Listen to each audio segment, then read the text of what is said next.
சத்திய வேதம் பக்தரின் கீதம், சுத்தர்கள் போகும் பாதையின் தீபம், உத்தம மார்க்கம் காட்டும். இயேசு என் நம்பிக்கையா, இந்த பூமியும் சொந்தமல்ல. இயேசு என்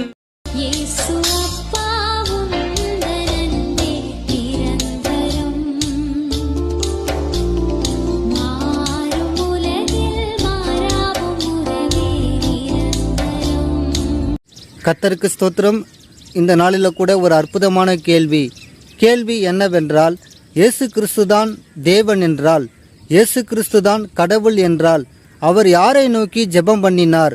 பைபிளில் அநேக வசனங்களில் அவர் பிதாவை நோக்கி ஜெபம் பண்ணுவது போல் இருக்கிறது. அப்படியென்றால் ஜெபம் பண்ணுவரை காட்டிலும் அந்த ஜெபத்தை கேட்கிறவர் தான் கடவுளாக இருக்க முடியும். எனக்கு கூட இந்த கேள்வி இருந்தது ஒரு காலகட்டத்தில். இயேசுதான் கடவுள் என்றால் அவர் யாரை நோக்கி ஜெபம் பண்ணினார்? இன்னைக்கு அநேகர் இந்த கேள்வியை கேட்டு வருகிறார்கள். இஸ்லாமியர்கள் கேட்கிற ஒரு கேள்வி கூட இதுதான், இயேசுதானே கடவுள், அவர் யாரை நோக்கி ஜெபம் பண்ணினார் என்று ஒரு கேள்வி கேட்கிறார்கள். இந்துக்கள் கூட இந்த கேள்விகளை கேட்கிறார்கள் என்பதுதான் ஒரு கூடுதலான செய்தி. இந்த கேள்விக்கு சரியான பதிலை பார்க்கலாம். முதலாவது, இயேசு யார் என்பதை நாம் புரிந்து கொள்ள வேண்டும். எபிரேயர் 2ஆம் அதிகாரம் வசனம் 14-15 வாசிங்கள் கேட்போம். ஆதலால் பிள்ளைகள் மாம்சத்தையும் இரத்தத்தையும் உடையவர்களாயிருக்க அவரும் அவர்களைப் போல மாம்சத்தையும் இரத்தத்தையும் உடையவரானார். மரணத்துக்கு அதிகாரியாகிய பிசாசானவனை தமது மரணத்தினாலே அழிக்கும்படிக்கும் ஜீவகாலமெல்லாம் மரண பயத்தினாலே அடிமைத்தனத்திற்குள்ளானவர்கள் யாவரையும் விடுதலை பண்ணும்படிக்கும் அப்படியானார். இந்த வசனத்தை நன்றாக கவனித்து பாருங்கள். பிள்ளைகள் மாம்சத்தையும் இரத்தத்தையும் உடையவர்களாய் இருக்கிறது போல அவரும், யாரு? பிள்ளைகளின் பிதாவும் மாம்சத்தையும் இரத்தத்தையும் உடையவர் ஆனார் என்று வேதத்தில் வாசிக்கிறோம். இந்த மனிதனாக பூமியில் நின்று கொண்டிருக்கிற இந்த இயேசு கிறிஸ்து யார் என்றால் இவர்தான் பிதா.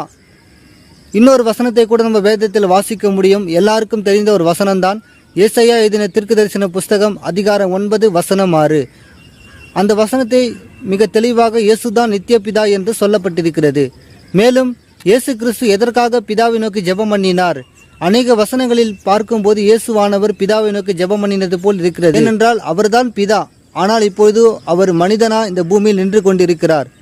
ஒவ்வொரு மனுஷனும் கடவுளிடத்தில் ஜெபம் பண்ண வேண்டும் என்பதை அவர் மனிதனாகவே இந்த பூமிக்கு வந்து வாழ்ந்து காட்டி நமக்கு முன்மாதிரியாய் வாழ்ந்து காட்டினார்.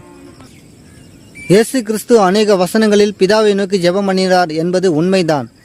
இயேசு கிறிஸ்துவானவர் மரித்து போன லாசருவை உயிரோடு எழுப்புவதற்கு முன்பாக பிதாவை நோக்கி அவர் ஜெபம் பண்ணினார் என்று வேத வாக்கியம் நமக்கு போதிக்கிறது. 5 அப்பம் 2 மீன்களை 5000 பேருக்கு இயேசுவாண்டவர் போஷிக்க கொடுப்பதற்கு முன்பாக பிதாவை நோக்கி ஜெபம் பண்ணினார் என்று வேதம் கூறுகிறது. மேலும் அநேக இடத்தில் இயேசு கிறிஸ்துவானவர் மலைகளிலே போய் பிதாவிடத்தில் அவர் ஜெபம் பண்ணினார் என்று வேத வாக்கியம் நமக்கு போதிக்கிறது. இப்படி இருக்க இயேசு கிறிஸ்து எதற்காக பிதாவை நோக்கி ஜெபம் பண்ணினார் என்றுதான் ஒரு கேள்வி. அதற்கான சரியான பதிலை பார்க்கலாம். மத்தேயு எழுதிய சுவிசேஷம் அதிகாரம் 9 வசனம் 6-13 வரை வாசித்து பாருங்கள்.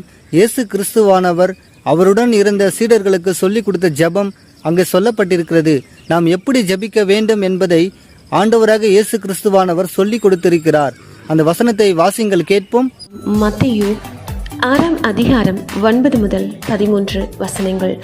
பரமண்டலங்களில் இருக்கிற எங்கள் பிதாவே, உடைய நாமம் பரிசுத்தப்படுவதாக, உடைய ராஜ்யம் வருவதாக, உடைய சித்தம் பரமண்டலத்திலே செய்யப்படுகிறது போல பூமியிலேயும் செய்யப்படுவதாக. எங்களுக்கு வேண்டிய ஆகாரத்தை இன்று எங்களுக்கு தாரும். எங்கள் கடனாளிகளுக்கு நாங்கள் மன்னிக்கிறது போல எங்கள் கடன்களை எங்களுக்கு மன்னியும். எங்களை சோதனைக்குட்பட பண்ணாமல் தீமை நின்று எங்களை ரட்சித்துக் கொள்ளும். ராஜ்யமும் வல்லமையும் மகிமையும் என்றென்றைக்கும் உம்முடையவைகளே. ஆமேன். சரிப்பா, இயேசுதான் பிதா என்று நீ சொல்லுகிற.